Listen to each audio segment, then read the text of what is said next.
पहाड़ टूट रहे हैं और उनका मलबा लगातार नीचे गिर रहा है। हिमाचल प्रदेश में अलग अलग जगह से एक के बाद एक लैंडस्लाइड की तस्वीरें सामने आ रही है। किन्नौर, शिमला समेत कुछ दूसरे ऐसे इलाके हैं जहां से तस्वीरें सामने आई हैं। किन्नौर में नाथपा डैम के पास एक भीषण लैंडस्लाइड ने तबाही मचा दी। रिपोर्ट देखिए।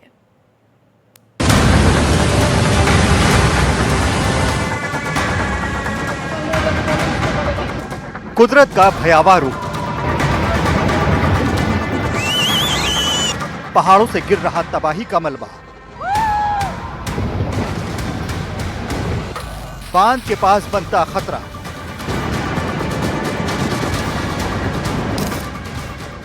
ये तस्वीरें हिमाचल प्रदेश के किन्नौर की हैं।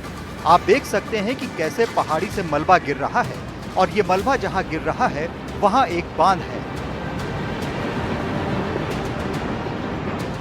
तस्वीरें किन्नौर में नेशनल हाईवे 5 की हैं। यहाँ मौजूद नाथपा डैम के पास भारी लैंडस्लाइड हुआ। इसके बाद पूरे इलाके में मलबा भर गया है। लैंडस्लाइड का ये वीडियो देखकर ही समझ सकते हैं कि हालात कितने खतरनाक हैं। ये लैंडस्लाइड बताया जा रहा है 2 सितंबर का है। बीते कई दिनों से नाथपा डैम क्षेत्र में लगातार भूस्खलन हो रहे हैं। मलबा बांध तक पहुंच रहा है। मलबे की वजह से नेशनल हाईवे 5 पर आवाजाही भी प्रभावित हो रही है। जिस तरह से मलबा बढ़ रहा है उससे खतरा भी बढ़ता जा रहा है। लैंडस्लाइड के चलते देश के बड़े hydro power station Nathpa Jhakri में बिजली उत्पादन में भी मुश्किल हो रही है। यहाँ 1500 मेगावाट बिजली का उत्पादन होता है। अब आपको तस्वीरें शिमला के रामपुर की दिखाते हैं। रामपुर इलाके में भयानक लैंडस्लाइड हुआ है। नेशनल हाईवे 5 पर ज्यूरी के पास पहाड़ से अचानक भारी मात्रा में चट्टानें गिरना शुरू हुई। देखते ही देखते पूरे हाईवे पर मलबा फैल गया। शिमला किन्नौर नेशनल हाईवे 5 पर ज्यूरी से 3 किलोमीटर दूर मगलाट के पास ये लैंडस्लाइड हुआ। नेशनल हाईवे 5 पर पिछले कई दिनों से जगह जगह लैंडस्लाइड हो रहे हैं। यहाँ से गुजरने वाले लोगों को खासी दिक्कत हो रही है। कई बार तो जान पर बन आती है। लोग जान पर खेलकर चट्टानों के नीचे से निकल रहे हैं।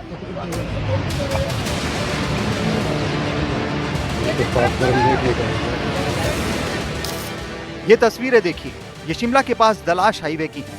कैसे पहाड़ी का ये हिस्सा टूटकर गिर गया। ये तो गनीमत थी कि इस दौरान वहां से कोई गुजर नहीं रहा था, वरना बड़ा हादसा हो सकता था। हिमाचल प्रदेश में इस मॉनसूनी सीजन बारिश और भूस्खलन का प्रकोप जारी है। राज्य आपदा प्रबंधन प्राधिकरण यानी एसडीएमए के मुताबिक 20 जून 2025 से अब तक आपदा से मरने वालों की संख्या बढ़कर 360 हो गई है, जिनमें से 197 लोगों की मौत बारिश से संबंधित घटनाओं जैसे भूस्खलन, अचानक बाढ़, बादल फटना, डूबना, बिजली गिरना और दूसरी मौसम संबंधी दुर्घटनाओं की वजह से हुई है। इसी दौरान सड़क दुर्घटनाओं में 163 और लोगों की जान गई है।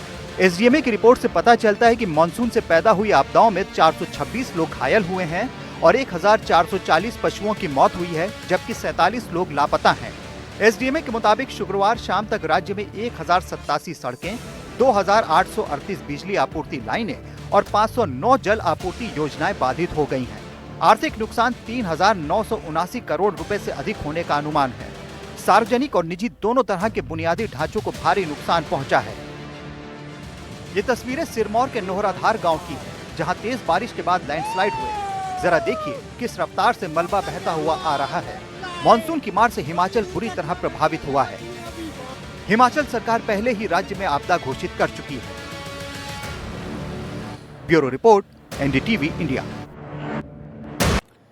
और चलिए आगे बढ़ते हुए बात करते हैं पंजाब की, जो इन दिनों पिछले 4 दशकों की सबसे भयावह बाढ़ से जूझ रहा है। कई जिलों में तबाही का आलम है, लेकिन इन सब के बीच एक बड़ा खतरा सीमा पर आ चुका है। पंजाब के फिरोजपुर में भारत पाक सीमा पर पानी भरने की वजह से आतंकी घुसपैठ का खतरा बढ़ गया है।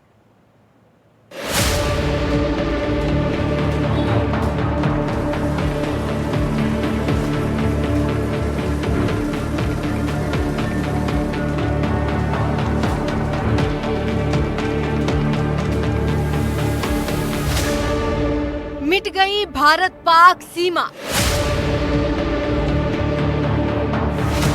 बाढ़ ने मिटा दी सरहद की लकीर। आतंकी घुसपैठ का बढ़ा खतरा।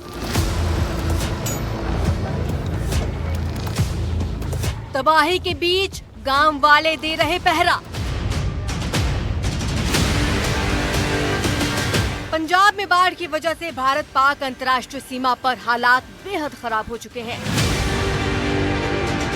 बाढ़ की वजह से एक बड़ा खतरा फिरोजपुर जिले में भारत पाकिस्तान सीमा पर आ गया है। तस्वीरें देखिए। बाढ़ ने कई किलोमीटर तक भारत पाकिस्तान के बीच की दीवार को मिटा दिया है।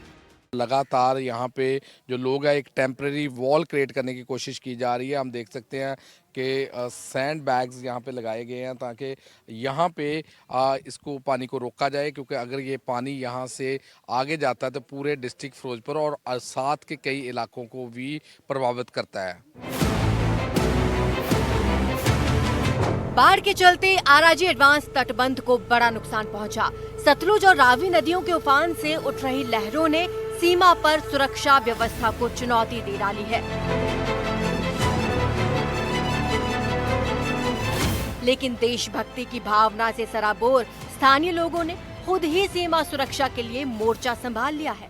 सारे पंजाबी लोग इकट्ठे होके तो इस बंद पे मिट्टी वगैरह गट्टू वगैरह भर के ला रहे हैं और बहुत सहयोग पंजाबी भाइयों का मिल रहा है। कल 200-250 ट्राली आ गई थी तो आज फिर 300-400 आ गई है। बहुत ये समाज सेवी संस्थाएं जो हमारी सेवा कर रहे हैं। प्रशासन से रात बात हुई थी, वो बोलते हैं अगर ऐसे इसी लेवल पे पानी 5-6 रोज चलता है तो कहीं ना कहीं गड़बड़ हो सकती है।